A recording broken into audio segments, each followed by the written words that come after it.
ঈদের নতুন জামা পরে সোশ্যাল মিডিয়ায় ছবি তোলা, এইটা এখন একটা বেশ আমাদের ইয়াংদের কাছে বেশ কমন একটা কালচার এবং ট্র্যাডিশনে পরিণত হয়েছে। কেউ যদি এটা আনন্দের প্রকাশ হিসাবে করে তাহলে সেক্ষেত্রে এটা জায়েজ হতে পারে। তবে মেয়েরা তাদের পর্দার যে বিধিবিধান তারা যেরকম খেয়াল রাখতে হবে, ছেলেরা তাদের এটা খেয়াল রাখতে হবে। জামাই বউ একসাথে ঈদের জামা কাপড় পরে ছবি তুলে সোশ্যাল মিডিয়ায় দিয়ে দিলেন আর বললেন দোস্তরা ঈদ মুবারক। দোস্ত তো বানাচ্ছেন 5,000 ফেসবুকে। এখন এই যে ছবি দিলেন এটাতে রমজান জুড়ে যে আমল টামল করলেন এগুলো সব বরবাদ করার জন্য যথেষ্ট হয়ে যেতে পারে, সেরকম একটা কাজ করলেন। তো এটা তো না জায়েজ কাজ। আপনার স্ত্রীর ছবি আপনি সোশ্যাল মিডিয়ায় যখন দিবেন, বন্ধুরা নিচে লিখবেন নাইস। এই নাইসের মানে কি বুঝতেছেন আপনি? সে কি বুঝাইতে চাচ্ছে? একটু বিবেকটা খরচ করেন। একজন নারী খোলামেলাভাবে তাকে দেখে কেউ যদি বলে নাইস, এর মানে এই মহিলার সকল সৌন্দর্য পূর্ণরূপে অবলোকন করিয়া আমি মুগ্ধ তৃপ্ত হইয়া বললাম নাইস।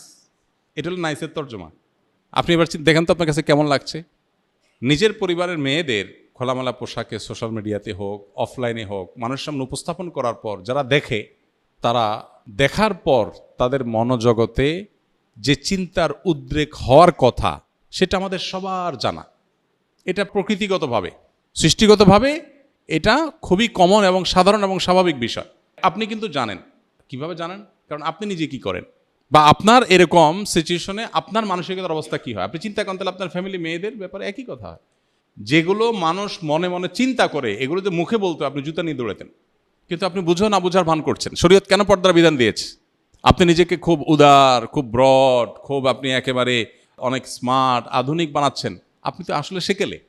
আপনি আপনার পরিবারের মেয়েদের মানুষের সামনে তাদের সৌন্দর্য উপস্থাপন করার মধ্য দিয়ে মানুষের কাছে যে বাজেভাবে তাদের উপস্থাপন করছেন, তাদের যে অপমান করছেন, এটা আপনি বোঝারও চেষ্টা করছেন না। শত শত পুরুষ দেখছে, মানলাম কেউ হয়তো অন্ধ, চোখের জ্যোতি কম, দেখেই নেবে ছাড়া। হতে পারে কিছু মানুষ ফিজিক্যালি অসুস্থ, তার মনে বাজে চিন্তা আসার সুযোগই নেই। হতে পারে এরকম আরও কিছু। কিন্তু শত শত হাজার হাজার মানুষ যখন দেখে, আপনি তো হলফ করে বলতে পারেন, নিশ্চিত বলতে পারেন যে কিছু মানুষ এখানে অবশ্যই মনে মনে তাকে নিয়ে জেনা করছে। সন্দেহ আছে কোনো? এইটুকু বোঝার জন্য তো পণ্ডিত হওয়ার দরকার নেই। তো আমার ফ্যামিলির একজন মেয়ে, আমার স্ত্রী, আমার বোন, আমার মা, আমার ফ্যামিলির কেউ, তাকে আমি মানুষের সামনে উপস্থাপন করে মানুষের কাছে এরকম নোংরা চিন্তা করার সুযোগ করে দিব, এটা কোনো রুচিশীল পুরুষ করতে পারে না। এখানে শুধুমাত্র শরীয়ী বিধানের ব্যাপার না, এটা রুচির প্রশ্ন। তো এই জিনিসটা আমরা অনেকে বোঝার চেষ্টা করি না। তো সোশ্যাল মিডিয়াতে আপনি যদি ছবি দেন ঈদকে কেন্দ্র করে, তাহলে সেক্ষেত্রে এই বিষয়গুলো মাথায় রাখা যে হালাল হারাম পর্দার বিধিবিধানগুলো আমি কি করছি কিনা, সব কিছু প্রকাশ করার জিনিস না। এখানে যখনই রেস্ট্রিকশনের কথা আসে, শরীয়তের বিধিনিষেধের কথা আসে, আমরা মনে করি যে হুজুররা অনেক টাইট। আপনি অনেক কিছুর ছবি প্রকাশ করেন না, লুকান, সব কিছু আপনি দেখেন না। আপনিও যথেষ্ট কনজারভেটিভ অনেক ইস্যুতে। কিন্তু আল্লাহর বিধিবিধানের ভিত্তিতে যে ব্যক্তি নিজেকে নিয়ন্ত্রণ করে, আপনি তাকে নিয়ে বাজে কথা বলেন, তাকে নিয়ে আপনার মনে হয় সে অনেক কনজাস্টেড, সে অনেক সংকীর্ণ, আপনি মনে অনেক উদার। মূলত আপনি উদার না, আপনি উদাসীন। এই জন্য এই বিষয়গুলো খেয়াল রাখতে হবে। এমনিতে বাচ্চারা, ছেলেরা ঈদের আনন্দের প্রকাশ হিসাবে যদি ফটোগ্রাফিক ছবি তুলে সোশ্যাল মিডিয়াতে যায়, সেখানে হারাম কিছু না থাকে, প্রিন্টেড যেহেতু না, তো এটা নাজায়েজ না। অনেক ওলামা একরাম ফটোগ্রাফিক ছবি যেগুলো মোবাইলে বা আপনার ক্যামেরা ধারণ করা হয় সেগুলোকেও নাজায়েজ বলেন। তবে অনেক ওলামা একরাম জায়েজ বলেন, এবং জায়েজ বলেন যারা, তাদের মতটা আমাদের কাছে শক্তিশালী মনে হয়। সেজন্য আমরা মনে করি যে এরকম ছবি সোশ্যাল মিডিয়াতে দিলে বা অন্য কোথাও দিলে ঈদের আনন্দের প্রকাশ হিসাবে, ঈদের কালচারাল একটা ইস্যু হিসাবে এটা জায়েজ। তবে এখানে হারাম কোনো জিনিস বা উপাদান যেন না থাকে, সেটা লক্ষণীয়। নববিবাহিতদের জন্য কিছু উপদেশ দিন। যারা সদ্য বিবাহিত তাদের উদ্দেশ্যে আমার উপদেশ সবসময় থাকে, তারা স্ত্রীর কথা মেনে চলবেন, ব্যাস এটাই উপদেশ। আপনারা হেসে উড়াই দিলেন জিনিসটা, সিরিয়াস উপদেশ। আমি কোনো বিয়ে পড়ালে সাধারণত আমি নতুন জামাইকে বলি, বাবা সুখে থাকতে চাইলে বইয়ের হাতে বায়াত হয়ে মুরিদ হয়ে তার কথা মতো চলবা, ব্যাস শেষ। এটাই হলো পারিবারিক সুখ শান্তির মূল মন্ত্র।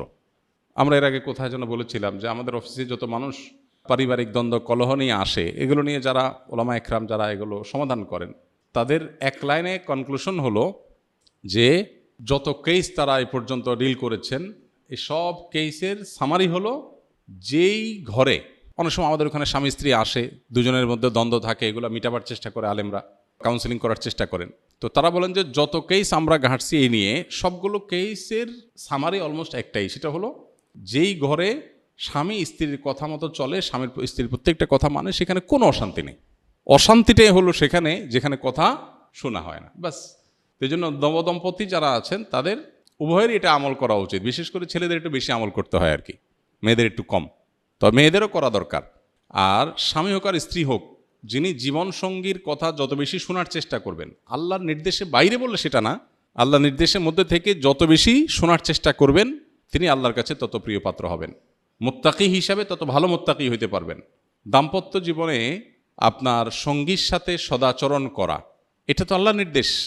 আল্লাহ বলেছেন ওয়া আশিরুহুন্না বিল মারুফ, তোমরা পুরুষরা যারা আছো তোমাদের স্ত্রীদের সাথে সংসার করবে সুন্দরভাবে। একই কথা স্ত্রীদের জন্য প্রযোজ্য। অনেক স্ত্রী আছেন যে স্বামীকে সারাদিন জ্বালাতন করেন, অহেতুক কষ্ট দেন, ছোটোখাটো বিষয় নিয়ে বাড়াবাড়ি করেন। তো এখানে স্বামী স্ত্রী উভয়ের জন্য প্রযোজ্য যে নিজের সঙ্গীকে কত বেশি সন্তুষ্ট রাখা যায়। এখন সঙ্গীকে সন্তুষ্ট রাখতে গিয়ে বাবা মা নারাজ হয়ে যাচ্ছে কিনা, ভাই বোন নারাজ হয়ে যাচ্ছে কিনা, সেগুলো একটা ব্যাপার। তো এই জন্য ব্যালেন্স করাটা খুব গুরুত্বপূর্ণ। এই ব্যালেন্স করার জন্য কোরআন এবং হাদিসের জ্ঞান অর্জন করে কার কোনটা হক, কার কোনটা কর্তব্য, কার কোনটা অধিকার, সে জিনিসটা বোঝা এবং সেটা যথাযথভাবে আদায় করা, এটা হলো গুরুত্বপূর্ণ। আজকের বাস্তবতা, বিশেষ করে ভোগবাদী এই পৃথিবীতে আমাদের দাম্পত্য জীবনের সুখ নাই। ম্যাক্সিমাম মানুষের দাম্পত্য জীবনের সুখ নাই। বেশিরভাগ মানুষ সুখের অভিনয় করে, সোশ্যাল মিডিয়াতে ফেসবুকে ছবি দেন বইয়ের, মানে কি তাদের মধ্যে মিল, এগুলার এজহার, এগুলার প্রকাশ সোশ্যাল মিডিয়া করান। আসলে বাসায় সারাদিন চুলাচুলি হয়, কিন্তু বাহিরে নাটক করেন কিসের? সুখের। ম্যাক্সিমাম মানুষই অবস্থা, মেজরিটি মানুষের মধ্যে দেখবেন যে সুখের অভিনয় করেন, আসলে সুখে নাই। সুখ পেতে হলে স্বামী স্ত্রী উভয়কে আল্লাহর কাছে পরিপূর্ণভাবে সমর্পণ করতে হবে। আত্মসমর্পণ করা ছাড়া, পরিপূর্ণ ইসলাম গ্রহণ করা ছাড়া আপনি কখনো সুখ চূড়ান্ত লেভেলে পাবেন না। সুখের বিভিন্ন সংজ্ঞা হতে পারে, কিন্তু চূড়ান্তভাবে যে মানসিক ফ্রেশনেস, এটা আপনার মধ্যে তখনই আসবে যখন আল্লাহর কাছে নিজেকে সুপর্দ করবেন। আল্লাহর কাছে সুপর্দ করলে লাভ কি হয় দেখেন, স্ত্রীর কথায় কষ্ট পেয়েছেন, স্বামীর কথায় কষ্ট পেয়েছেন, আপনি সবর করবেন, কারণ সবর করলে আল্লাহ কি দিবেন? বিনিময় দিবেন। আপনি এই কষ্টটাকেও আপনার একটা অর্জনের উপায় হিসাবে গ্রহণ করবেন। ব্যাস, এখানেই আপনার জন্য বিশাল বড় কি আছে? অপরচুনিটি আছে। তো এই জন্য আমরা যথাসম্ভব সর্বোচ্চ চেষ্টা করবো ইনশাআল্লাহ বিইذনিল্লাহ দাম্পত্য জীবনে সবর এখতিয়ার করার। যে যত বেশি সবর করবে দাম্পত্য সঙ্গীর মধ্যে, সে আল্লাহর কাছে তত বেশি প্রিয় হবে, যে যত বেশি সবর করতে পারবে। ভোগবাদী এই দুনিয়াতে আমরা বেশিরভাগ মানুষই অনেক বেশি অসহনশীল। সবাই আমরা অধিকার সচেতন। স্বামী স্ত্রী যদি কোরআন হাদিস জানে, একটু ইসলাম চর্চা করে, তাহলে তারা তাদের মতো করে অধিকার সচেতন হয়। স্বামীর বক্তব্য থাকে যে আমার নির্দেশ মেনে চলতে হবে। আমাদেরকে বিভিন্ন মানুষজন দেখা হলে বলে, হুজুর আপনার বিভিন্ন ভিডিও ক্লিপ বউ পাঠায়, আমারে মেনশন করে। তাই আমি বলি যে বউর পক্ষের ওয়াজ পাইলে আপনারে পাঠায়, আপনার পক্ষের ওয়াজ গেলে আপনি তারা পাঠান না কেন? যার করণীয় সে সেটা শুনবে, সেটা না শুনে আমরা কি করি? স্বামীর বলি, দেখছো হুজুর কি বলছে, খেয়াল রাখবা। আবার স্বামী স্ত্রীকে বলে, দেখছো ইসলামে কি বলছে, খেয়াল রাখবা। আমারটা আমি খেয়াল রাখবো, তারটা সে খেয়াল রাখবে। এটা হওয়া উচিত। সেটা না হয় আমরা দুনিয়ার সবার করণীয় ঠিক করি, নিজেরটার বেলায় আমি আমারটা সঠিকভাবে আদায় করব, সে যদি না করে সে আল্লাহর কাছে বুঝবে, শেষ। তো এই জন্য দিন চর্চা, পরিপূর্ণভাবে ইসলামের কাছে আত্মসমর্পণ করা, এটা ছাড়া কখনো দাম্পত্য সুখ চূড়ান্ত লেভেলে পাওয়া সম্ভব না। আল্লাহ তাআলা আমাদেরকে সবর এবং শুকর করার তৌফিক দান করুন। দাম্পত্য জীবনে সুখের জন্য সবর এবং শুকর, এটা নির্বিকল্প। যা পেয়েছি আল্লাহ শুকর, এর চেয়ে খারাপ হতে পারত। আর যেটুকু হয়েছে এটার জন্য কি করা? সবর করা। ফিতরা দেওয়ার সঠিক সময় কখন? ঈদের নামাজের পর দিলে কি তা সাধারণ দান হিসাবে গণ্য হবে নাকি ফিতরা হিসাবে আদায় হবে? ফিতরা দেওয়ার সময় হলো মূলত ঈদের চাঁদ দেখা যাওয়ার পর থেকে নিয়ে ঈদের নামাজ পর্যন্ত। ঈদের নামাজের আগে, ঈদের চাঁদ ওঠার পরে, এই সময়টা মূলত ফিতরা দানের সময়। এই সময় যেহেতু রাতের বেলা, গরিবকে খুঁজে দেওয়াটা যদি কারোর জন্য কষ্টকর হয়, তাহলে সে 1, 2 দিন 3 দিন আগেও দিতে পারে, সবল আমাদের মতে। আর ফোকাহায়ে আহনাফের মতে রমজানের শুরু থেকেই দেওয়া যাবে। অন্যান্য ওলামা ইকরাম হাম্বলি ফকিদের মতে একেবারে শেষের দিকে, ঈদের 2-3 দিন আগে দেওয়া যাবে। অতএব আপনি ভালো হয় চাঁদ রাতে দিলেন বা ঈদগাহে যাওয়ার আগে দিলেন। আর গরিব যাতে একটু প্রিপারেশন নিতে পারে, আগে ভাগে ব্যবস্থা নিতে পারে, তারা 1-2 দিন আগে দিতে পারলেন, তার বাসায় পৌঁছে দিলেন, যাতে সে ঈদটা নিশ্চিন্তে উদযাপন করতে পারে। আর যদি কেউ ঈদের পরে আদায় করে, তো হাদিসের ভাষ্য হলো ফাহিয়া সাদাকাতুম মিনাস সাদাকাত। ঈদের পরে যদি কেউ ফিতরা দেয়, তাহলে সেটাও দান, অন্য 10টা দানের মতো হলো, ফিতরা আদায় হয়ে যাবে। কিন্তু ফিতরা আদায়ের যে মাহাত্ম্য, যে মর্যাদা, এটা পূর্ণভাবে পেতে হলে তাকে ঈদগাহে ঈদের নামাজের আগে দিতে হবে। ঈদের নামাজের পরে দিলে আদায় হয়ে যাবে, কিন্তু ফিতরার যে মাহাত্ম্য সেটা পূর্ণভাবে সে আর পাবে না।